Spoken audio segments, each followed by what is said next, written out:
can record, yeah. Perfect. It's all yours. And then you can take the mic off if you want. Okay, thank you.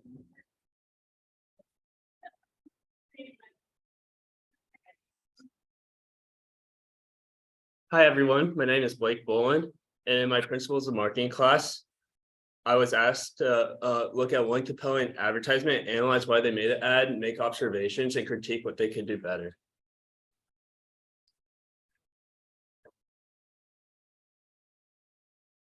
The ad I chose to look at is one of the newest This Is SportsCenter commercials. I want you to watch this advertisement first and make your own observations before I point out what I see in this commercial. As we look at our quarterly usage numbers, we started off pretty strong beginning of the year. This category right here, not sure what happened, but we can pick it up. The second quarter right here, not so much, but time's up already. Great. Now we get to do my favorite category. I chose this color scheme especially for this meeting. Now, if you look at The company displaying the commercial is ESPN, which Disney owns 80% of this company, and Here's Communications owns the other 20%. This ad was released on January 16th, 2023, during the NFL Super Wildcard matchup between the Tampa Bay Buccaneers and the Dallas Cowboys, in which the viewership was 31.2 million people. The ad was also posted on YouTube the same date by the ESPN marketing team.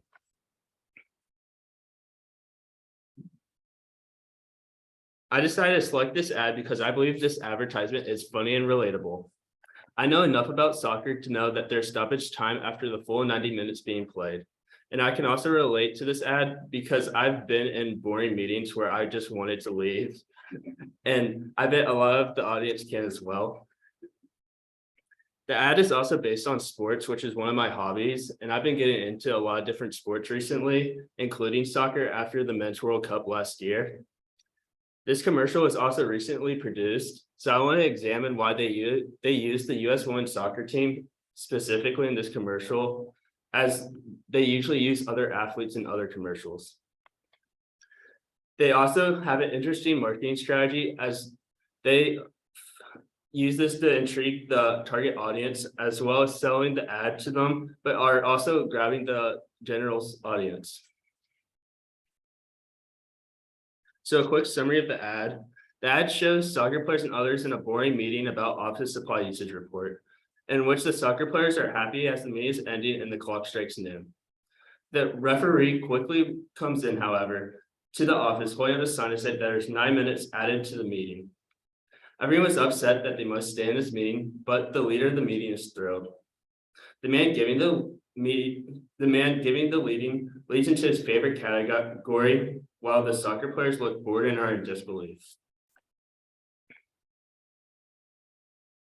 This ad takes place in ESPN offices portraying an office meeting, which is very convenient for ESPN because they don't have to pay any outside expenses for where the ad takes place. The target audience in this commercial is sports fans and soccer fans, but specifically looking at the U.S. women's national team, due to the women's national soccer team being the centerpiece of the commercial. The commercial also provides comedy for soccer fans or anyone who understands soccer, with the referee holding up the sign for stoppage time, telling the players, coaches, and fans how much more time is left due to times in the game when they must stop play. The ad consists of the 3 U.S. women's national team players, which they're the commercial's focal point and centerpiece in this commercial, including Megan Rapinoe, Becky Sauerbrunn, and Sophia Smith. The ad also includes Nicole Briscoe and Jay Harris, which they are anchors at ESPN.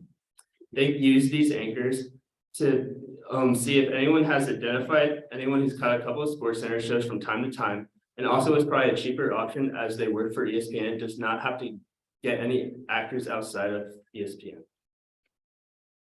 The ad also grabs the audience attention by using Jonathan the Husky, the Econ's mascot, in the commercial to have viewers question why the mascot is even in this commercial. This is not the first time the campaign has used Jonathan the Husky, as he is just down the road from the ESPN headquarters and grabs the eye of the audience. even if they do not know who the soccer players or the anchors are. The ad's overall tone is comical to specifically the target audience, as soccer fans can relate to the game not being over after 90 minutes, just as the game is not over when it was supposed to be. The ad's impression on the company, ESPN, wants to focus on giving sports contents to the viewers, specifically SportsCenter, to be funny and entertaining while giving daily updates on sports. The ad's impression on the audience is that the commercial provides a 30-second advertisement that showcases soccer players and makes a joke about the game of soccer, which makes the audience can understand that SportsCenter is able to make sports news interesting and funny.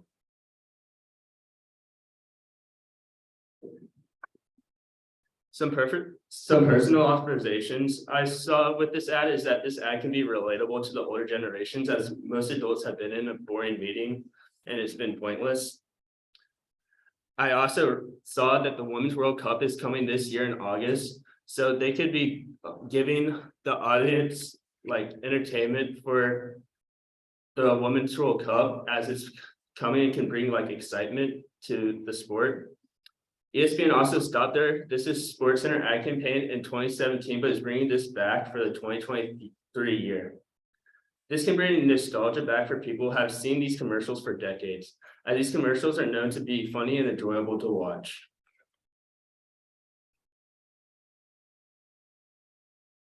A couple of things I would have done differently is I would have pushed this commercial farther back, closer to August, as the diehard fans for the U.S. women's national team and soccer fans would have enjoyed this commercial, but more of the casual fan would have most likely enjoyed this commercial even more if they understood what was going on with the joke.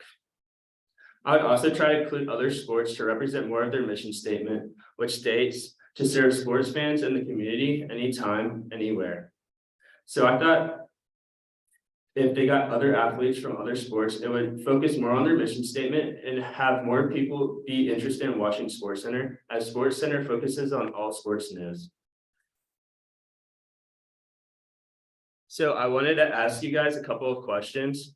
What do you think makes this commercial memorable and why? And anyone can answer this. Yes.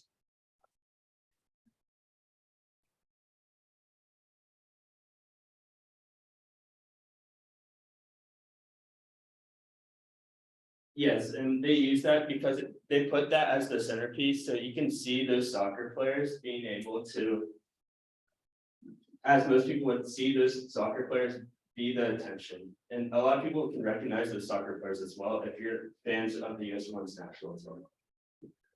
Another question I had is what would make the commercial more entertaining for the general audience? Thought it was entertaining. Thank you, Mike. Should have had one of the women take an injury. Yeah, that would be funny. So I thought they could use like more players internationally. So they could make this commercial be more international and not just be like domestic here in the US. And another question I had is it was more of a fun question for me, but is there any ESPN commercials that come to mind? And if so, like what got your attention? Because I can think of one.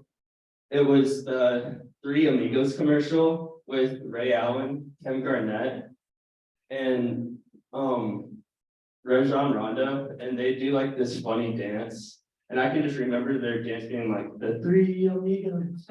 So that's one that comes to me just because they're dancing and they're basketball players, and it's just funny. But I was just wanting to ask you guys. And here's my references, and thank you for watching. Oh.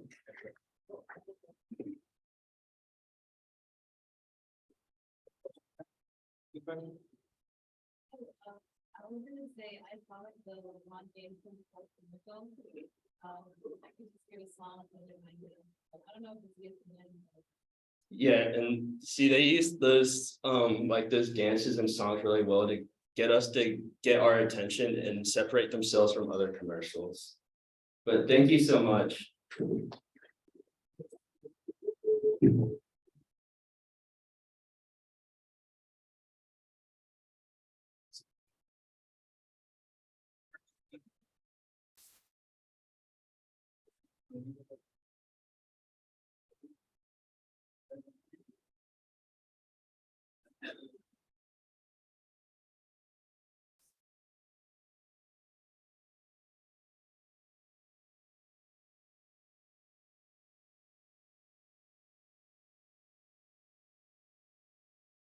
All right, next we have an ad analysis of the Joe Camel campaign by Ben Colby and Abigail Benham.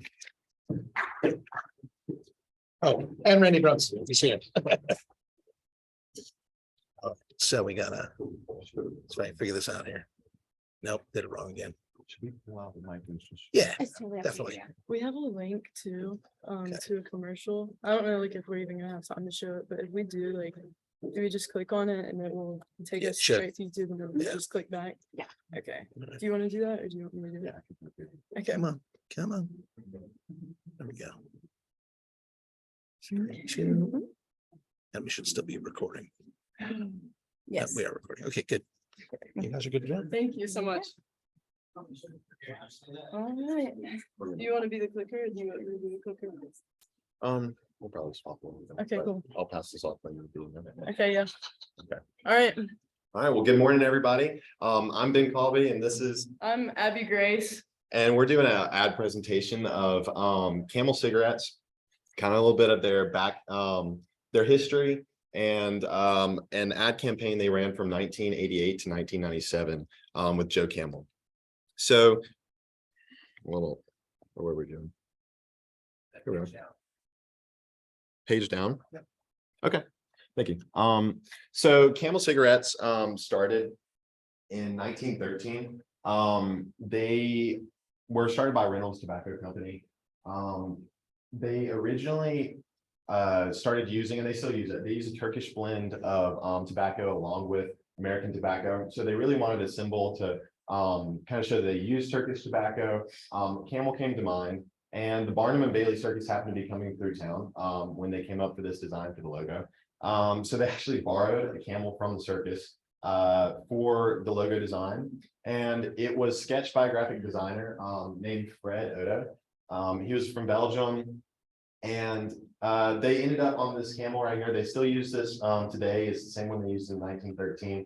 They've updated the colors and things like that since then. But originally, when they released Camel cigarettes in 1913, they released it in a newspaper ad, and the newspaper ad ended up kind of being a flop. They forgot to add in the picture of the cigarettes for the ad, so it just said Camel, and yeah, everybody was really confused. What's Camel? Everybody was confused. So the next day they put in camels are coming. And everybody's like, what do you mean camels are coming? And, like, it was really confusing. So the next day, they said the camels are already here. By that time, the Camel cigarettes were already in the gas stations and stores, and corner stores and things like that. So when they released it, like it was the third or fourth day they released it into the paper with the picture. And so they kind of did some thinking, some quick thinking, and realized that they could turn it into a publicity stunt and kind of shock people when they released the Camel cigarettes originally. So what advertisement did we choose and why? There was an ad campaign from 1988 to 1997. This is Joe Camel. The camel from the circus, his name was actually Joe Camel. So that's where this came from. This is Joe Camel and a few of the ads that they ran. You can see he looks like he's having a great time. So here's just a few of them, and I did want to ask the audience, like what audience do you think Camel is marketing towards with ads like these? He's playing the piano here, he's smoking a cigarette in the casino here. Does anybody just quick raise their hands? People who party a lot, cool people, right? People like to have a good time. That's right, kind of Yeah. the in crowd, right? So, yeah, Camel's definitely marketing towards kind of that audience. So why did we choose this ad? So we chose this ad to kind of show the evolution of marketing. Obviously, like Joe Camel is no longer around, but back in the day, that was like a big part of their campaign and getting people to smoke cigarettes. But in 1970, Richard Nixon signed legislation to ban tobacco advertising, and that was because people in society were starting to care more about their health and realizing that, you know, cigarettes were actually bad for them. And like now today, even after, that was pretty bad timing, even after the ban of tobacco advertising, we saw 45.1 million adult smokers in the US today, so. Down or next? It's down. Down. Yeah, Okay, here you go. So with all this controversy that raised up with the health concerns and the banning of direct ads, they obviously released the Joe Camel comics and these women magazines and things like that. And that kind of got around that. So Joe Camel is famous for these sort of cartoons. This was the original release of Joe Camel. It was their 75th anniversary in 1988 after you know, Camel was introduced. So this is their 75th anniversary when they introduced Joe Camel. Again, this campaign ran from 1988 to 1997. You can clearly tell that Joe Camel's having a great time. He's in a family setting. Everybody's drinking, you know, soda and pizza, and it looks like a great barbecue. So I think this ad really exemplified what they were trying to do with the Joe Camel campaign. They led with the slogan 75 years and still smoking. This was right after all the health concerns came out, and it was kind of a jab that, like, you know, we're still here, we're still doing good. And, you know, trying to get around people's mindset that might, you know, people might be starting to think that it's unhealthy, right? So what group is Camel marketing towards? The target audience for Camel cigarettes is supposedly 18 to 24-year-olds. That's what they claimed, at least. That's what they claim. Their claim in the lawsuits was that they were marketing towards 18 to 24-year-olds. This would be legal at the time. Now it has changed. All the tobacco laws to buy any tobacco product now, you have to be 21 or older. So that target market would have to change. But then they could market towards 18 to 24-year-olds. And it was really to get the new smokers, you know, from the youngest age that you could smoke, just kind of that new smoker age into cigarettes. Obviously, it's an addictive product, so they wanted you in it as young as you could be, so that you would then be addicted to it for longer. So that was their target audience, what they claimed. In 1988, they released that 75th anniversary 75th anniversary Joe Camel comic, and it ran until 1997 when it was taken down due to lawsuits and the obvious targeting of adolescents. The obvious targeting of adolescents. Yeah. Right. Yeah. Go ahead. Yeah. Sorry. No. So there was cross-sectional studies done in 1994 that led to the lawsuits. And these were to see if the 18 to 24-year-olds were the target group that was supposedly being targeted. So to do this, they took a younger group of 19 to 18-year-olds. Long story short, the 19 to 18-year-olds were able to identify and tell the study group who Joe Camel was, what he was, associated with the Camel cigarette brand.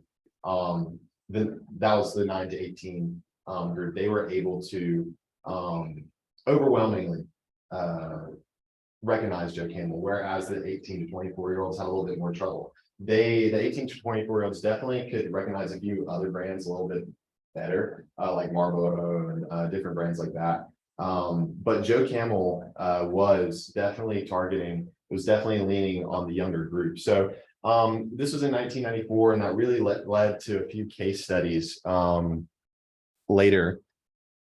And so, You want me to do it? yeah, this was it. I don't need a microphone really, truly. So what story? Okay. So what story is the ad telling?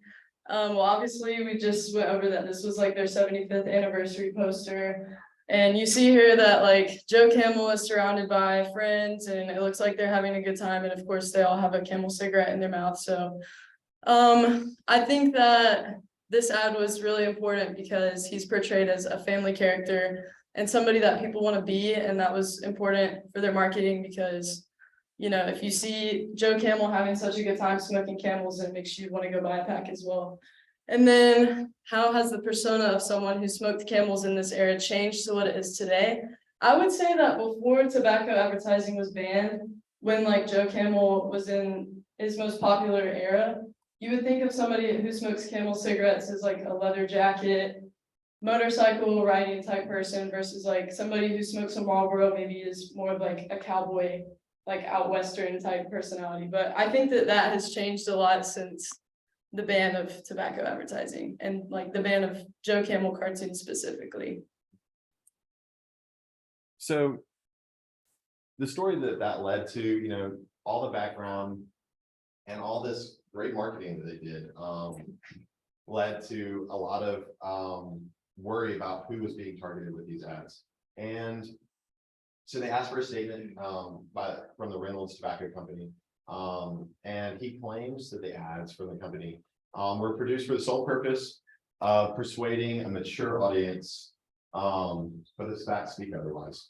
So there was a study done by Joseph R. DeFranza at the Medical College of Georgia, and it was targeted at high schoolers. It was a marketing study for high schoolers, and the high schoolers were recognizing Joe Camel at a rate of 98%. Whereas the adults were only able to recognize Joe Camel at 67% rate. Furthermore, that led to a study by the American Medical Association. There was a lot of concern with that first study. So the American Medical Association jumped in and they did another study with 3 to 13-year-olds. They started, I think the most stark results from it were the 6-year-olds. So 6-year-olds were able to recognize the term Old Joe and relate it to Camel cigarettes at a 91% rate, which was slightly more. It was 1% rate off of Mickey Mouse. Mickey Mouse was 90%. So the 6-year-olds were able to recognize who Mickey Mouse was, and he was related to Disney at a 90% rate, whereas Joe Camel was 91%. So I think that says a lot about their marketing. The fact that 3-year-olds, sorry to interrupt you, but go for it. no, the fact that 3-year-olds were able to pick him out, like when shown a visual of the cartoon, I think really kind of speaks for itself. That was all I had though. Yeah, 30% of 3-year-olds, and there you go. Okay, and then some observations that we made, obviously kind of repeating what we've already said about like acceptance and belonging, and Joe Camel's this guy with a lot of friends and he's always having a good time with everybody, so that's important. And then being hip and cool, and also success. Like Camel tried to associate Joe Camel with like a successful kind of person. And there's an ad that is going to be later in the presentation that also kind of attributes Camel cigarettes to this like success persona. And then just a question, I'll ask you it actually. Yeah. Does smoking a Camel versus a Marlboro mean anything to you about a person, like their personality?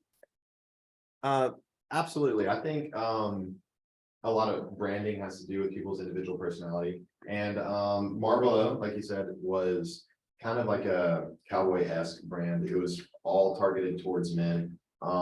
Whereas I think Camel gets into a much younger audience. I think Marlboro is definitely like a mature audience sort of branding. Whereas Camel's like the hip, the in people, you know, it's the younger age and the upcoming people for sure.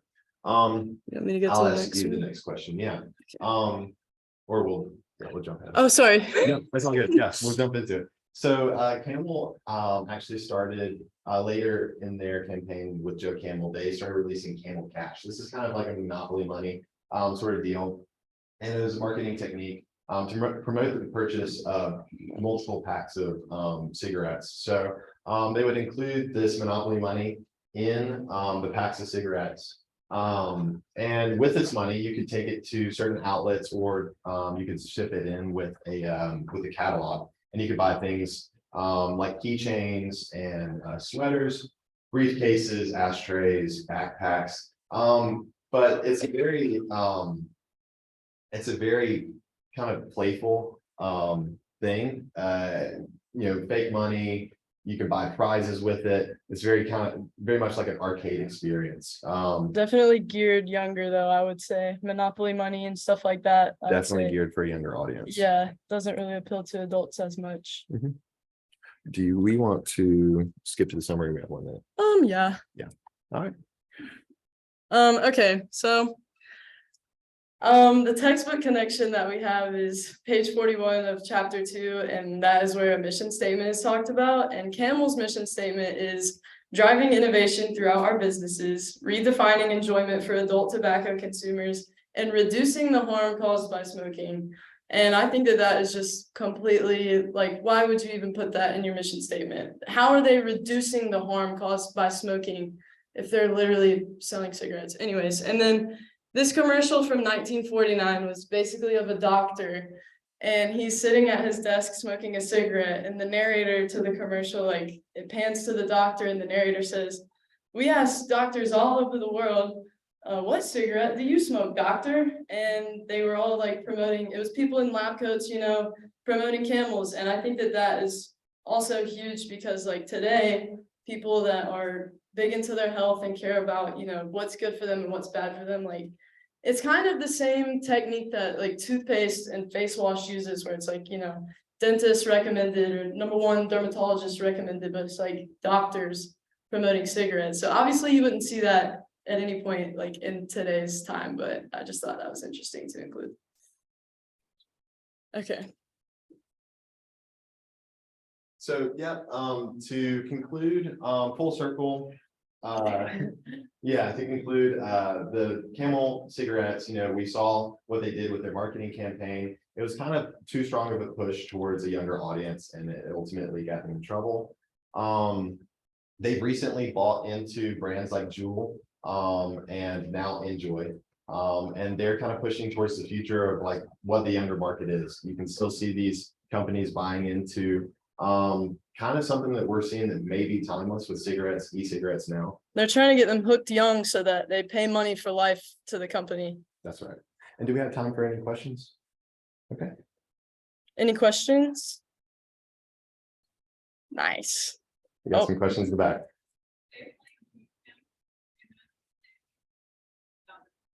Like if you. I would say honestly, pretty similarly. Yeah. Like right now, we're seeing a lot of kind of ads like geared towards previous time periods like the 60s, the 70s, and a lot of stylization that comes from those ages. I think as a culture, we're like bouncing back to a lot of those things that happened before, like, with the convertibles in the 50s and things like that. So I think we hypothetically would see them in a very similar way with leather jackets and Harleys and yeah. I agree. Excellent question. Thank you. Anybody else? That's it. Thank you guys so much.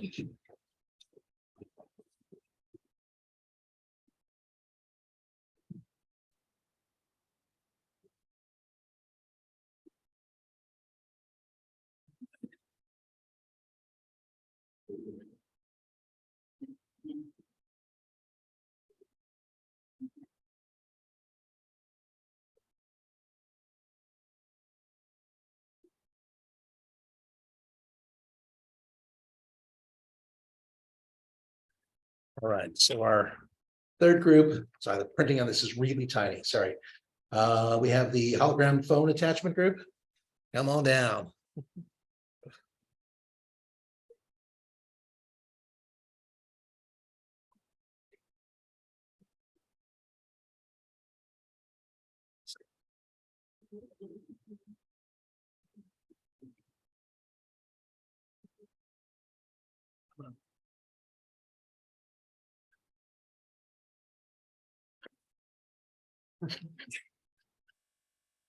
And we are. Okay. Now this over to you. I'll allow you to introduce yourself. I can show you pretty loud, like it's in the back, they really can't hear. It's all That's all. Okay. mean, I'm pretty loud.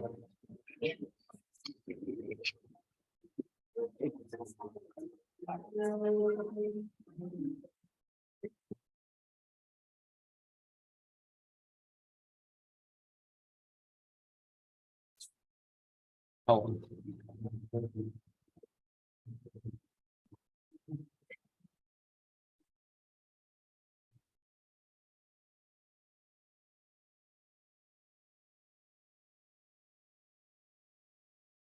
So our product that we came up with was a phone attachment for Samsung phones that will put up a hologram when you're speaking to someone on the phone.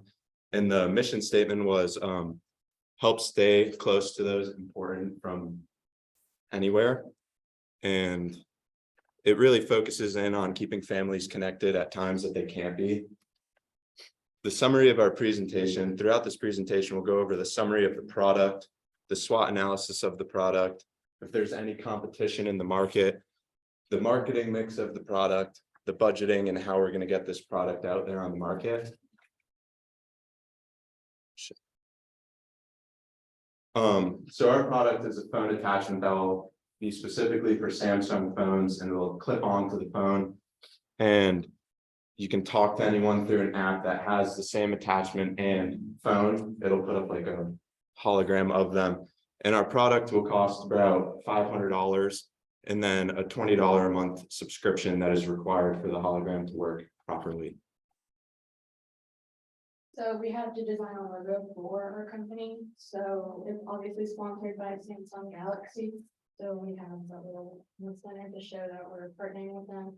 We have the colors of Samsung's logo with the blues and the blacks. And we have the ball for like a hologram look for our company, and the shows of the new world that we're living in with holograms. So this is our SWOT analysis. For those of you who don't know what a SWOT analysis is, it's a marketing technique which stands for strengths, weaknesses, opportunities, and threats, as you can see up there. So to start out with our strengths, having a hologram communication can provide similar quality in human interaction. Like, for example, like maybe like you're coming home from work or something, and then your phone is laying down on the table or something, and then your hologram just shows up and says what time is and stuff like that. Maybe previous calls, missed calls, stuff like that. Working with a established company like Samsung, I mean, I have an Android myself, so y'all can laugh at me if you want, but I like my Android no matter what. So I can see eye to eye with three-dimensional technology, and with our product is worth it for the market because we produce a new way of phone technology that can probably change the future of phones these days. The weaknesses, which is like high production costs, maybe like, for example, you know, we're material stuff for our company and stuff like that. It'd be kind of hard to pay over a lot of money for these, so it's probably going to cost a lot of money in costs. It's a small product and it's easy to lose. Holograms could consume a great deal of power, which may decrease the phone's life. It's probably like a regular phone maybe, and it should decrease the life, but we probably want 100% one day, and the next day is probably just 0. The opportunities, maybe opening the market to elderly people, maybe like grandpa, relative, any kind of like just any relative, to be exact. And have a medical hologram dispatch on speed dial for emergencies. So kind of like MetLife alert. Those you know what MetLife alert is. But that probably be something too. And save a good amount of storage for pictures or personal items. Maybe like you have like some great pictures of like maybe we went to McDonald's one day or something like that. And you can save it to your phone, stuff like that. And lastly, the threats, you have identity theft, internet hackers and ripoffs. So, like for example, for a hacker, maybe let's say not really, but probably go online and they're very good at hacking people and stuff like that, and going on the computer, steal your identity, hide money, personal items, stuff like that. That's probably what it could be like.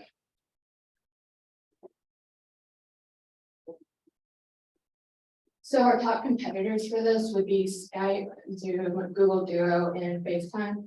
But Skype hasn't really been used these past couple of years. It was one of the first versions of this technology trying to be, but it's really gone non-existent anymore. And then Zoom is more of a meeting kind of flow, and we're trying to get more connection between people. And then Google Duo is the only other way that Samsung can really use any kind of FaceTime kind of thing. And then FaceTime's only used for Apple products, so I can't really help you with the Samsung stuff. Okay, our market is, we're not broad, and then we're gonna deepen in on it. So is the United States residents, because we're gonna be producing and distributing only in the United States for now. Our age group is going to be 23 to 38. The people that are starting a new career and having children and having to travel a lot. We have the middle, it's going to be upper middle class because of how expensive our product will be, and for the attachment and the monthly subscription. And it will be primarily or completely towards the Galaxy phone. And it will be for business travel with families that haven't seen each other in a long time or have to work constantly at a hotel room or something. They can get really close to each other. I'm gonna be talking about some budgeting for our product, for the marketing of it. So we're gonna be reaching out to Gwen Stefani to remix her song Call Back Girl. It's gonna be, I don't know, something cool for our product. And then we're gonna have a commercial made with, like, again, maybe Gwen Stefani like at the beach or something, calling her family or something like that, Blake Shelton, her husband. So yeah, got some celebrity endorsements. And then we have commercial time slots for CBS on the show 60 Minutes and Fox Business Parents Roundtable.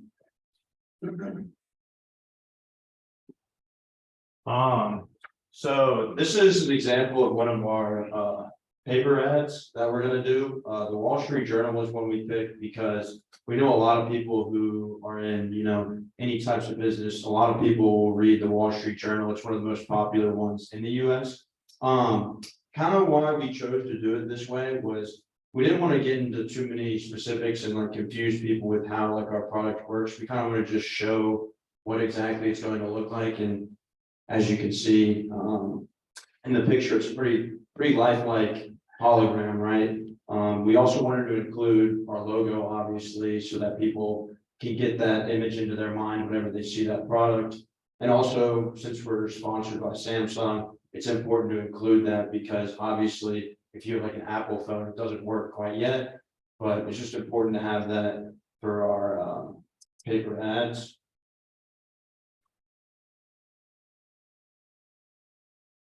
And like Mike said, we're gonna be putting these ads and commercials in places where we think consumers that are gonna want to buy our product are looking, so they can see it. So we have that full page ad that you just talked about. That would cost $210,300 to be in the Wall Street Journal.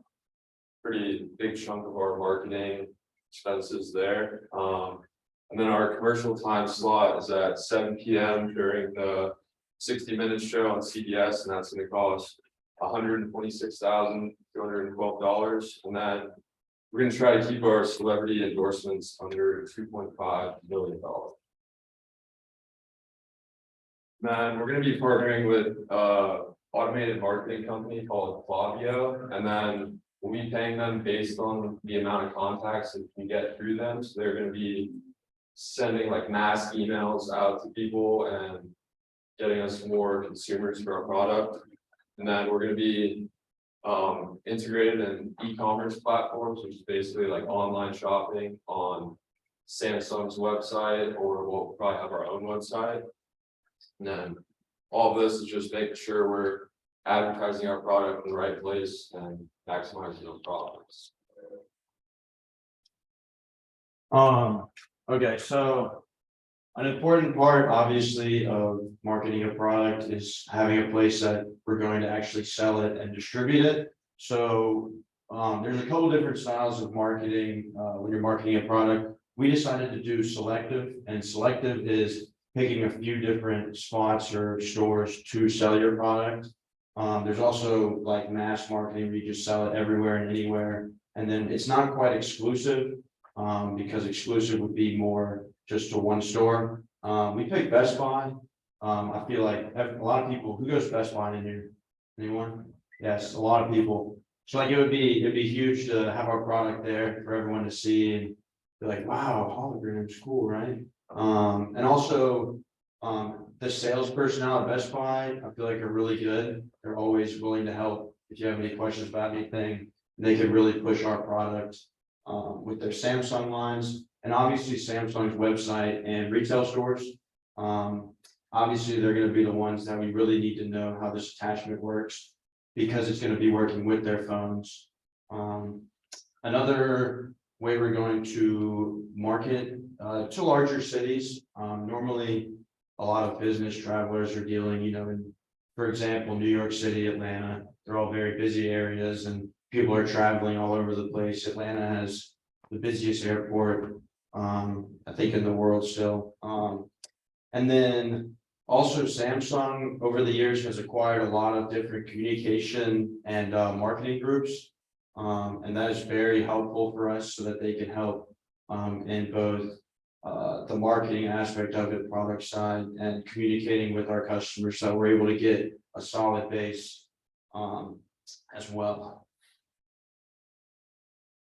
So yeah, that's what we got. I was gonna ask, who has Samsung phones in here? Okay, so we got a couple. I feel like most people have Apple, but is there anyone who would be interested in getting a hologram phone attachment? Okay. Professor Sales, what would you use your phone attachment for? So I have family that live abroad and we are always on WhatsApp or FaceTiming and that kind of thing. So that would be specifically really nice for people who have family abroad because sometimes I only see them every couple of years. Yeah, especially like with like our market was the younger crowd. I feel like it's really important because they're, you're a lot busier and moving around a lot more when you're younger. So it could be really important to kind of reach that kind of group of people and keep their families connected. And businesses, like we said, could use it for meetings. Everyone's been using Zoom and everything, but it's also good to have like that sort of human interaction where you can like see their face and they're almost their whole person. Even if it's not actually them right in front of you, it still feels like they're there.